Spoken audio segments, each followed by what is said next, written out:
deal. This is me, Tory Christman. Steve Hassan. Phase 2. Both of us have been in cults. He's a cult expert, has written 2 books that are fabulous to help people get out of cults and how to heal afterwards. So I highly recommend his books.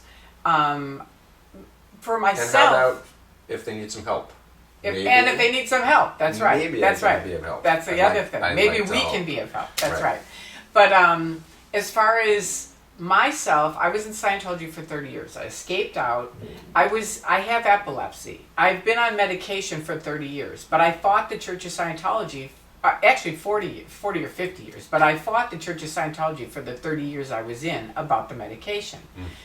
Okay, so when I was in their C organization, which is their top elite people, after a few months, I ran out of my medication, and I said, I need to get off my medication. And they said, we're the top 10% of the planet. Nobody can have any kind of medication. Go to the MLO, which was some 17-year-old untrained person, took me off my medication. I started having grand mal seizure after grand mal seizure. I had a grand mal seizure like Jett Travolta in the bathtub, knocked out my front teeth. It was a disaster. So just to be clear, because I thought I misunderstood something you said, you asked them to renew your medication, and they said no. No, you can't be on medication. Which 10 or 15 years later, the top executive said that was a totally wrong thing. It should have never happened. Right, but they did revisionist history, a la exactly 1984 and Orwell. Exactly. We never meant to tell you that, although we grilled you for months and years. With that. So long story short, thank God my mother stayed on top of it, which I'm saying to any parents, if your children are any kind of an abusive thing, stay on top of it. Another person's parents did not, and he's dead. What does it mean to stay on top of it for a parent? Okay, I'm going to explain that. Okay. She would call me every day, and we were like really close daughter and mother because of a number of different things, but she would start calling me every day. She knew something was bad, and I was like, Dianetics is going to fix it. And she was like, no, you have a medical condition. It's not going to fix it. And this went on and on. I'm having the seizures. I'm getting worse. My short-term memory's getting worse. She's like, this is a nightmare. Finally, one day, I said, I'm going out on a date tonight. She called me the next day. How was your date? I said, what date? She said, okay, here's the deal. Either you are on your medication today. I'm going to call your doctor. I want him to call me back that you are on your medication today. Or I am flying out to Los Angeles, and trust me, L. Ron Hubbard and Scientology will never forget your mother. And that's what I mean by staying on top of it. And she meant it. And I knew my mom, and she would have been there within 24 hours, if not sooner. So you reported to your superior, look, my mom is going to I went to my doctor. Oh, you just went to the doctor? I just went to the doctor and got on my medication. So you didn't have to ask permission? It doesn't matter. That was the real changing point for me with the cult. Because in Scientology, they have the bridge to total freedom, and I always felt like I was on the bridge next to the bridge to total freedom. Because I refused to have any more seizures. Once she said that, I didn't want to have grand mal seizures. Got it. I just needed someone to go whack, whack, whack. Do you know what I mean? Like snap out of it. And she was the one to do that. And I was like, good. And I wasn't about to ask permission. And I fought them for 30 years on it. Because in the Moonies, you wouldn't be able to go to the doctor. Well, neither are you in Scientology for that. Permission, and then if the parent said, look, I'm going to make a big stink and go to the media and say you're withholding medication from my son, then the Moonies would put them on the medication. Well, it's kind of similar. That's the Moonies. They have medication, just to clarify it, for certain things, just so they're not saying, oh, Tori's lying. They let people go to the doctor for certain things. But for this kind of thing, they would have done the same. They would have stopped me at that time. Now they will. So getting back to Jett Travolta, we knew Jett had autism when I was in. Okay. It was like people just... He never talked. John never talked about him. When he brought him on anywhere, he never talked, right? So people started, it just went around. He has autism. But me, having epilepsy and fighting this organization, I knew he's probably not on the correct medication that he needs for what he's getting. So did the group officially acknowledge that autism exists? No, of course not. This is why this all went down. So this is private thoughts? This is private, kind of not spread that people around, would be talking to each other? No, we talk to each other behind closed doors. I see. Right? And then there's a lot of stuff done behind closed doors in cult. Hoping that no one's going to report you. Exactly. And do a knowledge report on you. Right. Okay. And so it was kind of like friend to friend, kind of thing. Not like the group, right? So, and of course, John, I can't speak for whether he actually acknowledged it or not. I mean, all I've ever heard is he tried to say it was the cleaning products, which is typical L. Ron Hubbard. You know, he was allergic to all this stuff because of smells and scent and stuff like that. So, what happened though is I knew he probably wasn't on the right medication for epilepsy. His wife was a spokesperson for CCHR, Citizens Commission on Human Rights Against All Psychiatry, right? Most people who have children of autism, they use therapy to help their kids. That's one of the key things. It's not medication, it's therapy. So she's out there saying, right or wrong? I'm just saying that's what parents I've talked to, that's a key part of it. In Scientology? No. Just no. Parents of in autism? general. Yeah. Just general. Well, in general. if they're having convulsions and seizures, they'd be on medication. If they're not, That's a different thing. I'm talking about autism. Just autism in general. Yeah, no, they need to have very, very rigorous therapy, behavioral training. Right, which Scientology is against all that. And she was the spokesperson for that, which is why I think they came up with Kawasaki syndrome, because that took everybody's attention off of Kelly being the spokesperson against psychiatry, which would have pissed off a lot of autistic parents or parents of autistic children. But didn't John Travolta's brother say your kids? Eventually it came out. But remember, they cremated his body right away, which was also like a little bit of a red flag for me. It's like, okay, we don't want to know whether he was on medication or not. Because that wouldn't have looked too good. So I just so you know, to finish it, I made a video to John Travolta because I helped supervise him, saying, "Step up to the plate, man." You know, it's like you need to do. There's a few different major areas, and he knows which ones he needs to get clean on and tell people about, and he could save a lot of lives with that. He hasn't, and he hasn't so far. But every time I mention his name, I say, "Step up to the plate, man," because he's a good guy.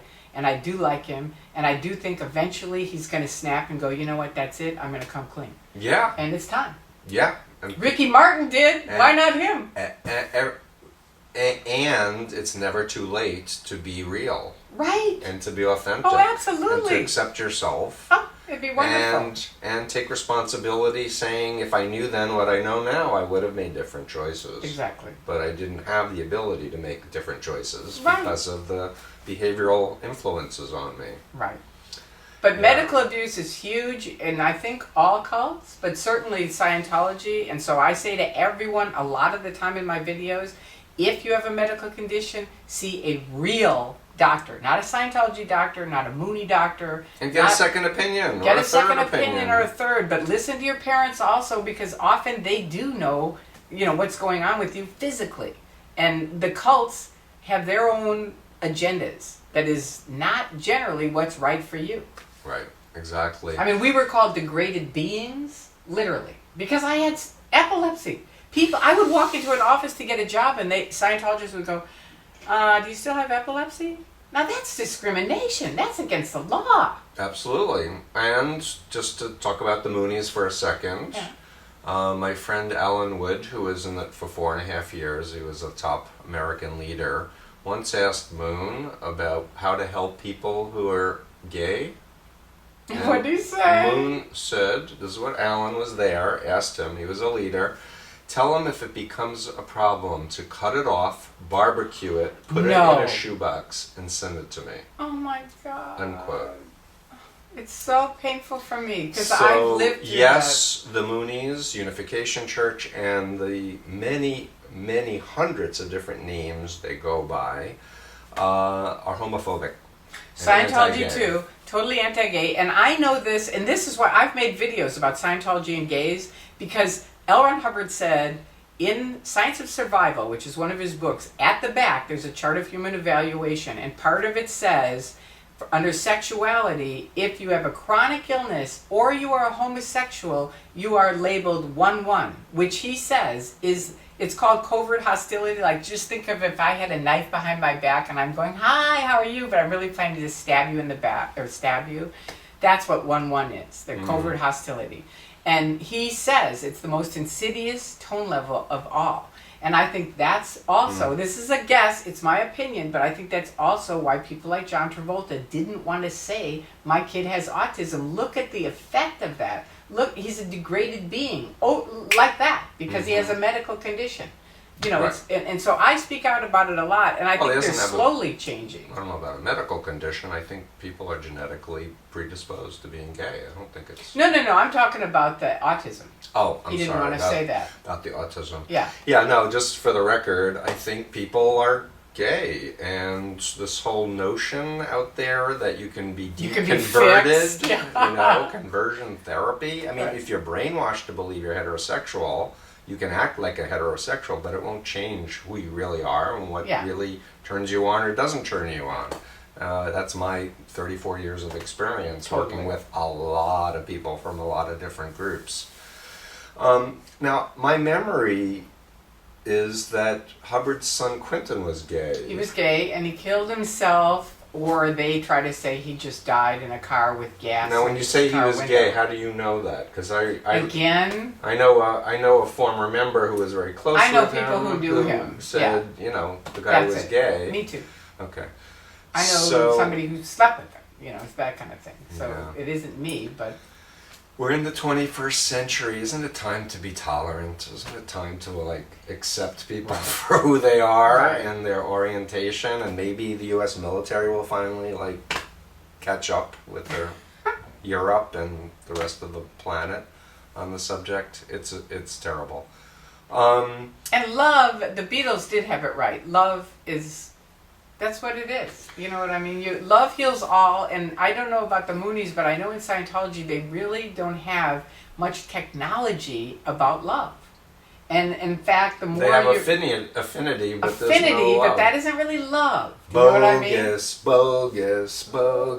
What kind of a church doesn't teach love? I mean, it's the highest. It's not a church. Love God with all your heart, mind, and strength. They don't love have God. others as you love yourself. That's what Jews, Christians, They don't have Muslims. God. That's the precepts. I understand. You know. I know, but I mean, a lot of Hubbard people was there. Source, right? And And Crowley Scientologists said, oh, yes, we do. It's the eighth dynamic, which he said was higher powers, whatever you believe that to be. But I'm just saying, when you say church, the only reason they became a church in Scientology, number one, L. Ron Hubbard said, if you want to make money, start a church. Start religion. Number two, the tax guys here in America were after him, so Hubbard started the Church of Scientology. That was why. And you mentioned the Beatles, and we're gonna wind this up shortly, but I got to tell you, I was at a conference and I heard a woman who was raised in transcendental meditation and spent like 30 years in it Right. give a presentation on TM. And don't tell me the it's a Beatles cult. are part of it? The Beatles were followers of Maharishi Mahesh Oh, Yogi. really? Absolutely. Oh my And God. a whole bunch of some of the greatest music ever written was while they were in TM.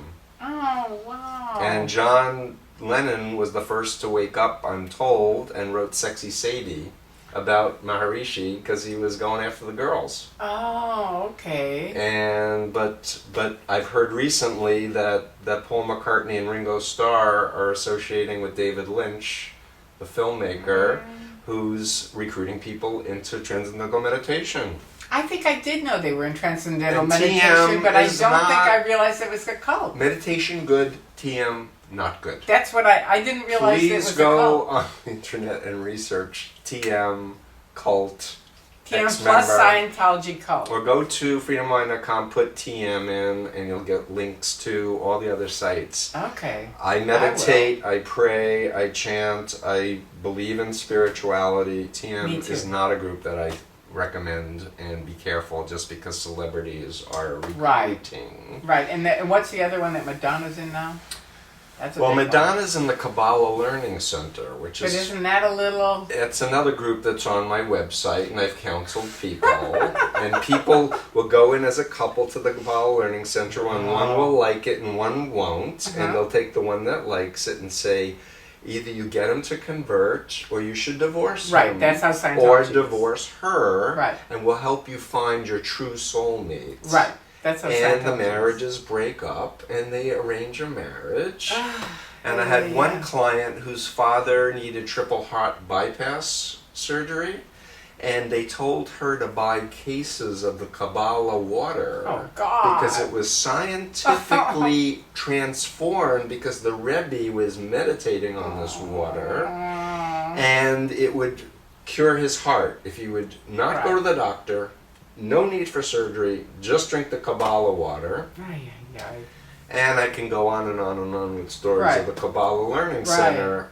I belong to a Jewish renewal temple, and we study Kabbalah and we learn Kabbalah, and I can tell you Kabbalah Learning Center is about money, it's about power, it's about grandiose egos of the leaders. It has nothing to do with Kabbalah, which is mysticism. It's not about being famous and powerful and making a lot of money. Right. Any group that says, hey, give me $26 and I'll give you a red thread and a word, keep away the evil eye, you gotta go, winning. Where's your critical thinking, Madonna? Excuse me. And critical thinking, I will say, can stop very fast. I was a hippie. I hitchhiked in the late 60s from Chicago to Los Angeles to study Scientology after reading one book, Dianetics. And I walked up to the door. They had all these photographs of Hubbard. I thought, wow, he looks like Hitler. Because they had all these giant photographs of him. It was really spooky. They were all in uniforms. I was marching for 2 years against the Vietnam War. So I was against the Vietnam War too. So I was against the war. They're in Navy uniforms. So I'm like, this isn't working for me. And they were super organized, which I was against all organizations. So you would think, okay, that isn't going to fly for her, right? I mean, I was a free speech advocate, right? So people often say, well, I would never do it. I'm a free speech advocate. But I walked in. They said, no, you can't talk to the guy that I said I want to talk to. He's on course. He'll call you at 10:30. So I thought, okay, I hitchhiked back out to see a friend. We get stoned. We're laughing. 10:33, he calls me. I'll be out there in 15 minutes. We're laughing again. Oh, yeah, he's going to come out and see you. Of course, he shows up, brings me back to Scientology. Drives me back, just on grass. He drives That's me. good for critical thinking. I was a hippie. What can I say? Well, I had a ponytail, I have to confess. Exactly. So we I was in the last draft lottery to go to Vietnam, in fact. There you go. So we come back to Scientology. He gets some beer. I think he's not all bad. He's got beer, right? But I'm still thinking, I don't want to do this because of this, this, and this. He handles all those things and goes, let's go talk to the auditors, which is their counselors. That's what you are. We walk over there. They're all these professionals, right? Talking the secret language. They've got all the loaded language, which I don't know any of it. And he goes, well, as soon as you get trained, you'll know it. And I think, and I always say this when I talk to people, I remember the second I said, I don't care what these people do, I want to be one of them. Now that's that quickly. That critical thinking, and I'm on the train. Yeah, it can happen really fast. Really fast. So I'd like to share a quick personal story, because you were sharing about hitchhiking cross country. Well, I bicycled cross country when I was 16. And I used to have fights with my father because he was a Nixon supporter and I voted for McGovern and he was like for business and I'm like, he's a crook, Dad. Right. So I get into the Moonies and within a period of just a few weeks I cut my hair and I put on a 3-piece suit and I drop out of college and within a few months I call my father from Washington, D.C. because I'm fasting for 3 days for Nixon to be president. Really? That's because how fast God said Nixon should be president. And I said, but Dad, you used to be a great staunch supporter of Nixon. And my father said to me, Steve, you were right. He's a crook. I'm like, Dad, you just don't understand. God wants Nixon to be president. Wow. My father said, now I know you're brainwashed. The guy's a crook, Steve. Oh, wow. It's a true story. And how long were you in the Moonies? I was in the Moonies at that point for maybe 6 months. But I mean, how long did you stay in? Fortunately, I fell asleep at the wheel of a van and drove into a tractor-trailer truck at 80 miles an hour. Oh, my God. On the Baltimore Beltway and broke my leg. And which resulted in an intervention. So I was lucky. I got out after 27 months. All right. But that's because my family went the extra mile. Stayed on top of it. and lured me to my sister's house and took my crutches away because I had a cast from my toes all the way up to my hip. And they said, Steve, we love you, and we just don't think you're thinking for yourself. Wow. You've had a radical personality change. You're different. And I'm like, yes, I have God. You don't understand. I know the truth. Time will tell. The Messiah's here. Repent. And they were like, Steve, like, wake up. You're Jewish, man. You know, wake up. You know, we don't believe in Jesus. Remember, shul, and remember the Holocaust, and all that kind of stuff. And I'm like, you just don't understand. God is working to create the kingdom of heaven on earth. And thank God I woke up in the intervention. Right. And one of the people who actually helped me was a woman I had recruited into the group. We call them spiritual children. So when they would ask me a question, I was like, I don't remember that. And Gladys would be like, but Steve, don't you remember that you had said this to me? And I was like, next subject. Yeah, next. Move along. But at a certain point, I just had to be honest within myself of, look, I'm committed, but to what? Right. If I stay in the group for 5 more years or 10 more years, or let's say the group takes over the world, what's the world going to look like? Oh God, that's a frightening thought. It is. Where everyone's thinking the right way, feeling the right way, saying and the rest right of them way. are 86. The rest are killed. Right, I In the asked Mooney Scientology. worldview, everyone else is ixnay, slaynay, whatever the words I know. are. I said to the head executives in Scientology, what about the homeless here in Los Angeles? Because they're always promoting how they've helped everybody. Yeah. And you know what Moonies they would said? never recruit a homeless person. We have to get them next lifetime, Tory. Scientology makes the able more able. That's what they said. Yeah. They never do anything I was for anybody. actually yelled because I tried to recruit a homeless person. Right. I was yelled at because I gave $1 of God's money to a homeless person one time. And I was told I was giving them more indemnity that they would have to pay off in their spiritual journey. It's tricky. And even what we're saying, if you go, that would never happen to me, there's still 1,000 other stories we could tell you that one of them would be something that could happen to you, and then there could be something that's even different than that, right? Exactly. So the key thing, look at his website, look at my YouTube site, start learning more about these organizations because they're very tricky and they know what they're doing. Right? Yeah, and if you are in a group, think back to who you were before the group and what you actually thought you were getting into. Right. And ask yourself, if you knew then what you know your life is now, would you have ever gotten involved? Right. The answer is no way. No way. Then you shouldn't be there anymore. And It's listen to time music. to move on. Because I say this to people who are trying to get someone out of a cult and people in a cult. Music heals a lot. Because think of it, it can get underneath windows, it can get underneath walls, it can get underneath doors, right? Whereas you can try to talk and it won't. But music does, and it goes right through to your heart. So one person taught me this, to try to get people that are in a cult to listen to music from before they were in the cult, because it brings them back. And that happened to me. Yeah, and eat foods that they ate before, and smells, and show them pictures of who they were before, and just, it's reality testing. It's like, Yeah, what happened here? Because usually when you're in a group, you're kept so busy and so sleep deprived. Right. It's like a carrot in front of a donkey that you just, one more step. One more and we'll step. save the world. It's Come like, on, Steve, you can do it. We're counting on you. But if Moon takes over the world, people will all be speaking Korean. All religions will be abolished. Everyone who's having sex with anyone other than those assigned to them in the group marriages will be taken away from their physical bodies. Right. Is that the ideal world? Yeah. No.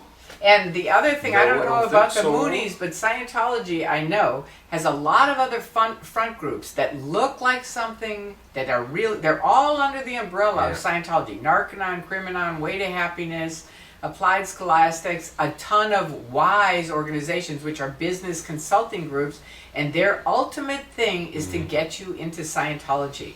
So you have to know that and do your research. Look in Google, type up things. Another place to look is on rip-off reports, because a lot of these real scammy things are in rip-off reports. Good point. Yeah. And another comment is, destructive groups tend to inflate their membership numbers. Oh, yeah. A lot. A lot. So if you thought you were going to save the world in 1974 when I got into the Moonies, and you ask yourself, how many members are there in the group now, Right. all these years, decades later? It's not that many. And if And you go ask look Scientology, with your eyes, not what they say. and Go look. And then you ask the official PR people how many people are in the unification movement or how many people in Scientology, and then start counting up the largest orgs Right. and the largest centers, and you go, they say it's this number. Right. Is that any prayer of it being close to without taking off a lot of zeros Right. at the end? And that, again, proves they're liars. Right. They're not trustworthy. All right, and the bottom line is a ton of information about the Moonies, about Scientology, about all these abusive cults is on the internet. And one of the things all these cults try to do is cut people off from looking on the internet because that's where the information is. Yep. And I always say, look, read both sides. Make up your own mind, because I know if you know both sides, I can count on you. You're going to make the right decision. But they can never say that. You will never hear that from a cult. Don't read both sides. It's Right. read our side. We know they're horrible, they're evil. As soon as you hear that, run. Right. Yeah, and keep asking questions. Yeah, keep asking questions, keep reading, keep looking. That is your salvation, and that is their destruction. And trust your inner voice. Right. You know. And there's a Deep great down book called inside. Blink, too. That's a really good Gladwell's one. book, Blink, is great. Yeah, on your instincts. And I'm going to mention another book that I just recently read called Being Wrong, Adventures in the Margin of Error by Okay. Scholes. It's Okay. wonderful. Oh, It's okay. very, very, a new paradigm for understanding how, as human beings, we'd like to believe we know the truth with a capital T, but even our perceptions are not Right. accurate. Right. And our memories aren't accurate. And we're influenced socially by peers. Way. And we're influenced by authority figures. And advertising. And we can have beliefs installed that are irrational. There's all kinds of dimensions to this. But the bottom line of the book is it just says, you know what? You learn more by making errors than just doing what you think is real Right. or right. Right. So if you're in that place, that sticky place of going, I've committed my life to Moon forever, Or that I will Scientology die or any other kill or any other group, and you're going, you know what? It's not working for me. It's lies. I'm not happy. My body's falling apart. I miss my family and stuff. It's okay. You can say, I made a mistake. Yeah. There was an error. Yeah. And I'm still alive. I'm breathing. And I along get to with have a that, life that's right. And the now. other thing I'll add to that is when I woke up, and again, I woke up with my friend in Norway, right, on the internet, and it was like a frying pan hitting me in the face when I realized what we're talking about. And it just, bam, it hit me. And I felt like I was nude on the top of a mountain. 1,000 feet down was a little sign that said, if you jump, you might make it.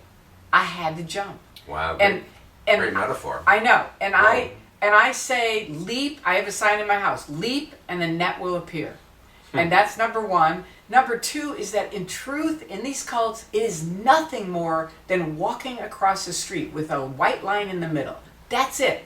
You may feel like you're jumping off that cliff. All you have to do is walk across the street. You are free. That's confronting Period. the phobia. I know. Confronting But isn't the it fear. true? I cried for 3 hours I when cried I for 2 realized years. Moon wasn't Right. the Messiah, and my analogy was like I was in a dark room and someone opened the Venetian blinds and the sun came in and I Right. was like blinded, and then I felt like I was on a skyscraper just falling. Right. And I didn't know where Yeah, it's if I free was fall. gonna land, but I was just like, ah, It does have who that. am I? What do I believe now? It takes courage. It does. Unfortunately, I knew my family loved me. You know, I knew my friends loved me. My next door neighbor baked me chocolate chip cookies. Aww. And it was hard. It was hard coming out. Yeah, it was hard for me too. And Very I had hard. a lot of friends who were still in the group. Me People too. that I had recruited who were in the group. Me It's too. I lost very- all my friends overnight, and my husband at 27 years. So Boom. sorry. I know. Anyway, I want to thank you. Thank for you too. everything It's you're so doing. great. I know. It's been so nice, and thank you for helping all the people you have. And thank you for helping. You're very courageous. Thank you. Bye. Thank you. Bye.